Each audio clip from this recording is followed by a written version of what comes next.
Open the printhead assembly. Rub a clean swab back and forth across the printhead.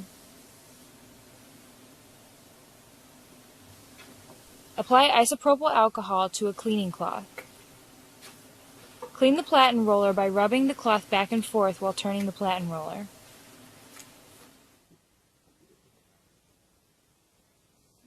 Open the printhead all the way up and gently wipe away any debris.